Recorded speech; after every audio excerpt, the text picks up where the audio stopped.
ఇక ప్రాణాలు దక్కించుకోవడమే ప్రథమ కర్తవ్యం, ఆ తర్వాతే ఉద్యమ నిర్మాణంపై దృష్టి. దక్షిణ బస్తర్పై పట్టు జారితే అంతే సంగతులు. ఇక్కడ బలగాలను నిలువరించడమే అతి ముఖ్యం. మల్లోజుల వేణుగోపాల్ ఆసన్న ఎలాంటి సమాచారం ఇస్తారనోనే అని దానిపై మావోయిస్టు కేంద్ర నాయకత్వంలో టెన్షన్ మొదలైందంటే, ఎందుకంటే వీళ్ళిద్దరూ కేంద్ర కమిటీ సభ్యులుగా ఉన్నారు. తర్వాత వీళ్ళు అంటే అగ్రనాయకులుగా ఉన్నటువంటి మల్లోజుల వేణుగోపాల్ ఆలియాస్ అభయ్, తర్వాత ఇక్కడ ఆసన్న ఆలియాస్ తక్కల్లపల్లి వాసుదేవరావు, వీళ్ళు లొంగిపోవడంతో అరే ఇప్పుడు వీళ్ళు లొంగిపోయినరు, మన సమాచారం అంతా కూడా తెలుసు కదా, ఎక్కడెక్కడ మనం సంచారం చేస్తాం, ఎక్కడెక్కడ ఉంటాము, ఎక్కడెక్కడ స్థావరాలు ఉంటాయి, ఇవన్నీ కూడా తెలుసు కదా, ఒకవేళ వీళ్ళు పోలీసులకు కనుక సమాచారం అందిస్తే మన పరిస్థితి ఏంది అనేటువంటి ఆందోళన ఇక్కడ మావోయిస్టుల్లో నెలకొంది అని చెప్పేసి కథనం కనిపిస్తూ ఉంది. అంటే నిజంగా కూడా అటువంటి పరిస్థితి ఉంటుంది.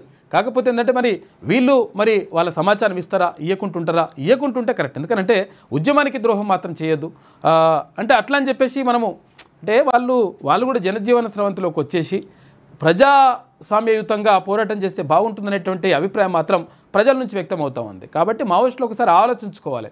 అంటే పాతకాలంలో ఉన్నలాగానే మేము మళ్ళీ పోరాటం చేస్తామంటే ఆ పరిస్థితులు మాత్రం అనుకూలిస్తలేవు. కాబట్టి అటువంటి పరిస్థితులు ఉన్నప్పుడు ప్రాణాలను కాపాడుకోవడం ఫస్ట్ ముఖ్యం. అందుకనే నేను ఇక్కడ అడవుల నుంచి బయటకు వచ్చినా అని చెప్పేసి ఆశనే చెప్పిండు. అంటే ఈ నేపథ్యంలో మొత్తం మీద అంటే ప్రజల్లోకి రావడం కరెక్ట్ అని చెప్పేసి చాలామంది అంటూ ఉన్నారు. కాకపోతే ఏంటంటే వాళ్ళ డిమాండ్లని ఒక్కసారి ప్రభుత్వం ఇంటే బాగుంటుందనేటువంటి ఆలోచన కూడా ప్రజా సంఘాలు చేస్తున్నటువంటి మాట. అంటే కనీసం ఇప్పుడు పాకిస్తాన్తో యుద్ధం అయ్యేటప్పుడు లేకపోతే ఇతర దేశాలతోటి యుద్ధాలు జరుగుతున్నప్పుడు ఆ దేశాలతోటి మనము చర్చలు జరుపుతాం, కానీ దేశంలో ఉన్నటువంటి పౌరులతోటి మనం చర్చలు ఎందుకు జరపడం అనేటువంటి ప్రశ్నలు కూడా ఉత్పన్నమవుతూ ఉన్నాయి. ఏదేమైనప్పటికీ మావోయిస్టులకు సంబంధించి ఒక సందిగ్ధమైనటువంటి వాతావరణంలోకి వెళ్ళిపోయింది మావోయిజం. మొత్తం మీద ఈ 2026 మార్చి 31వ తారీఖు లోపల మొత్తం కూడా మావోయిజం లేకుండా చేస్తామని చెప్పేసి కేంద్ర హోంమంత్రి అమిత్ షా చెప్పడంతో అసలు ఎట్లా పరిస్థితి ఏంది అనేటువంటి చర్చ మాత్రం జరుగుతూ ఉంది. అయితే వాళ్ళు ఏమంటున్నారంటే మావోయిస్టులను చంపగలుగుతారు, అంటే గతం నుంచి చంపుకుంటూ వస్తున్నారు, మావోయిస్టులను చంపగలుగుతారు కానీ వాళ్ళ భావజాలాన్ని చంపగలుగుతారా అనేటువంటిది ప్రశ్న అక్కడ. కాబట్టి ఆ భావజాలం ఉండొద్దు అంటే ఏం చేయాలి? వాళ్ళు ఏవైతే డిమాండ్లు చెప్తున్నారో ఆ డిమాండ్లను నెరవేర్చి లేకపోతే ఆ డిమాండ్లకు తగ్గ పరిష్కారాన్ని చూపిస్తే అసలు అంటే అటువంటి భావజాలమే ఉండకుండా పోతుంది కదా అనేటువంటిది కూడా చర్చ జరుగుతూ ఉంది. కాబట్టి ప్రభుత్వం కూడా ఒక మెట్టు కిందికి దిగాలి, మావోయిస్టులు కూడా జనజీవన స్రవంతిలోకి రావడానికి ప్రయత్నం చేయాలి. ఈ రెండు చర్చలు జరిపి ఒక సుహృద వాతావరణంలో ఒక ముగింపు అనేటువంటిది పలికితే బాగుంటుంది అనేటువంటిది చాలామంది చెప్తున్నటువంటి మాట విశ్లేషకులు. మల్లోజుల ఆసన్న ఎలాంటి సమాచారం ఇస్తారనే దానిపై మావోయిస్టు కేంద్ర కమిటీ నాయకత్వంలో టెన్షన్ మొదలైందంట. ఇక డంపులు ఇన్ఫార్మర్ల సమాచారం బహిర్గతం అవుతుందేమోనని ఆందోళన వ్యక్తమవుతూ ఉంది. డంపులు ఎక్కడెక్కడ తుపాకులు పెట్టినరు, ఎక్కడెక్కడ బాంబులు పెట్టినరు, ఎక్కడెక్కడ పైసలు పెట్టినరు, ఇవన్నీ కూడా ఒకవేళ ఇస్తారేమని. ఇక ఒకవైపు నాయకత్వ పరిరక్షణ, మరోవైపు కేడర్ సంరక్షణ కత్తి మీద సామే ఎవరికి? మావోయిస్టులకు. కేడర్ ఆత్మస్థైర్యాన్ని దెబ్బతీసిన వరుస ఎన్కౌంటర్లు, అగ్రనేతల లొంగుబాటు. కొంతమంది ఏమో చంపేసారు, కొంతమంది ఏమో లొంగిపోయినరు. ఇక శ్రేణుల్లో ఆత్మస్థైర్యం నింపడమే ఫస్ట్ ప్రయారిటీ. ఆ తర్వాతే రిక్రూట్మెంట్స్పై దృష్టి పెట్టి పార్టీని బలోపేతం చేసుకుంటే ఓకే, లేదంటే భారత మావోయిస్టు పార్టీకి ఎండ్ కార్డే అని చెప్పేసి ఒక ప్రత్యేక కథనం కనిపిస్తూ ఉంది శనార్థి తెలంగాణ దినపత్రికలో. తుపాకీ గుండు ద్వారానే రాజ్యాధికారం వస్తుందనేది మావోయిస్టు పార్టీ సిద్ధాంతం. సమసమాజ స్థాపన, నూతన ప్రజాస్వామిక విప్లవం, శ్రామిక కార్మిక నియంత్రిత రాజ్యం సాయుధ పోరాటం ద్వారా సాధ్యమవుతుందని మావోయిస్టులు బలమైనటువంటి నమ్మకం. ఈ నమ్మకమే అన్నలను దశాబ్దాలుగా అడవుల బాట పట్టించింది. దండకారణ్యం కేంద్రంగా సాయుధ పోరుకు ఊపిరిపోసింది. చాన్నాళ్ల పాటు భారత ప్రభుత్వానికి సమాంతరంగా డీకేలో జనతన సర్కార్ను నడిపించగలిగింది మావోయిస్టు పార్టీ. దాదాపు దశాబ్దన్నర పాటు దండకారణ్యంలో ఆదివాసీ బిడ్డలకు సమసమాజపు పాలనను మావోయిస్టు పార్టీ అందించగలిగింది. మధ్య భారతంలో మావో సిద్ధాంతపు పాలనను కొనసాగించగలిగింది.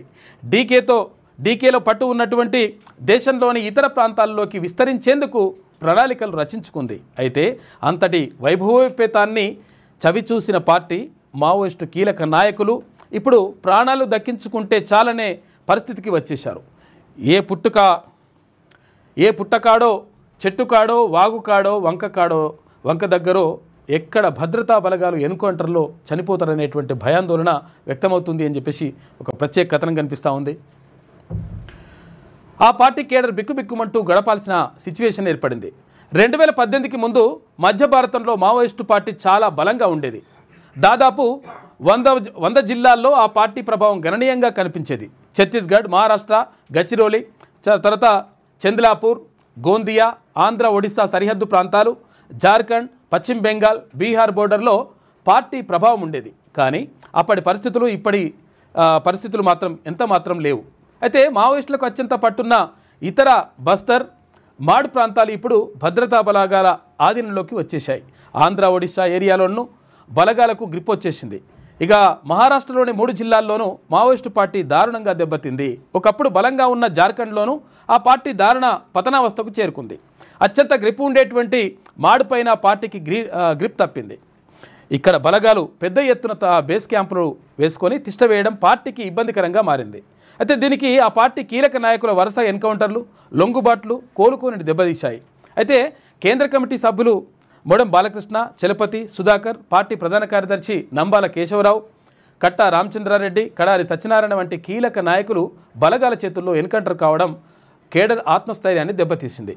దీనికి తోడు మావోయిస్టు పార్టీ పోలిట్ బ్యూరో సభ్యుడు మల్లోజుల వేణుగోపాలరావు, ఇటు కేంద్ర కమిటీ సభ్యులు తక్కెళ్లపల్లి వాసుదేవరావు ఆలియాస్ ఆశన్న లొంగుబాటు మావోయిస్టు పార్టీని కుదిపేసింది. వీరి లొంగుబాటు మావోయిస్టు సిద్ధాంతానికి పూర్తి విరుద్ధమని ఆ పార్టీ చెబుతుంది. మావో తుపాకీ గుండు సాయుధ తిరుగుబాటు ద్వారానే శ్రామిక రాజ్యం సాధ్యమవుతుందని చెప్పారు. కానీ మల్లోజుల ఆశన్న మాత్రం ఇటు దశాబ్దాల పాటు ఆ సిద్ధాంతాలనే నమ్ముకొని అడవుల్లో ఉద్యమాలు చేసి ఇప్పుడు అవే తుపాకులను మహారాష్ట్ర, ఛత్తీస్గఢ్ ప్రభుత్వాలకు అప్పగించడం ఇది ఏ విధంగా వారు సమర్థించుకుంటారనే అభిప్రాయాలు వ్యక్తమవుతున్నాయి. ఇక మల్లోజుల, ఆశన్నల మావోయిస్టు పార్టీలో కీలక బాధ్యతలు నిర్వర్తించినందున పార్టీకి సంబంధించిన అత్యంత కీలక సమాచారం వారి వద్ద ఉండే అవకాశం ఉంది. ఎక్కడెక్కడ డంపులు ఉండొచ్చు, దండకారణ్యంలో పార్టీకి సంబంధించిన ఇన్ఫార్మర్ల సమాచారంపై ఆ ఇద్దరు నాయకులకు ఒక స్పష్టమైన అంచనా ఉండే అవకాశం ఉంది. అయితే ఇప్పుడు అదే విషయం ప్రస్తుత పార్టీ కేడర్ను ఆందోళనకు గురిచేస్తోంది.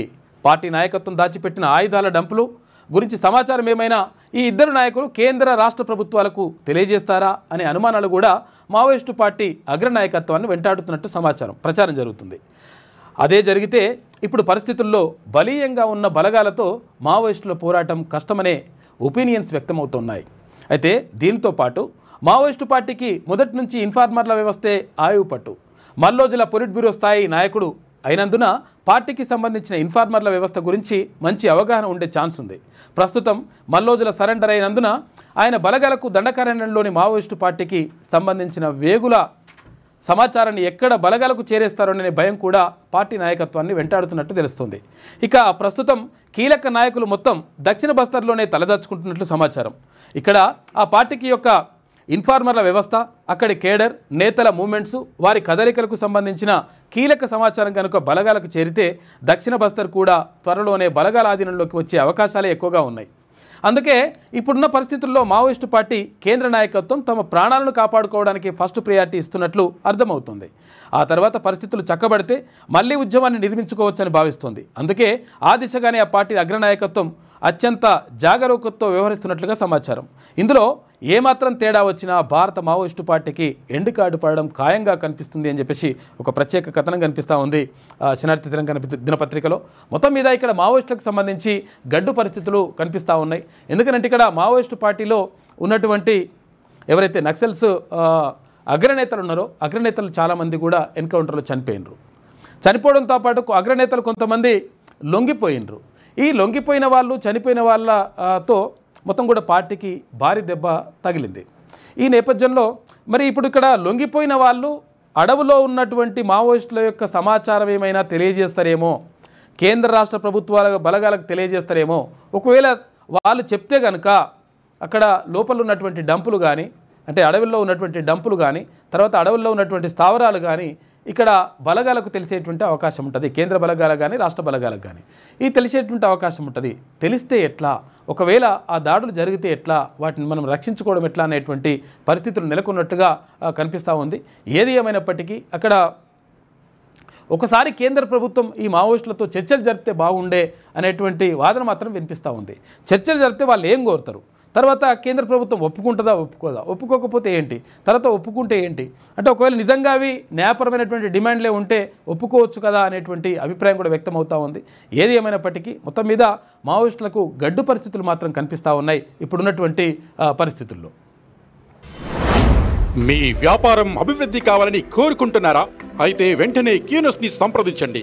Schools, colleges, banks, shops, office promotions, land promotions, political promotions, restaurant promotions, hospital promotions, పుట్టినరోజు వేడుకలు, శుభకార్యాలు, వ్యాపారాలు ఏవైనా, సందర్భం ఏదైనా ఇప్పుడే క్యూన్యూస్ ద్వారా తెలియజేయండి. మీ వ్యాపారాన్ని అభివృద్ధి చేసుకోండి.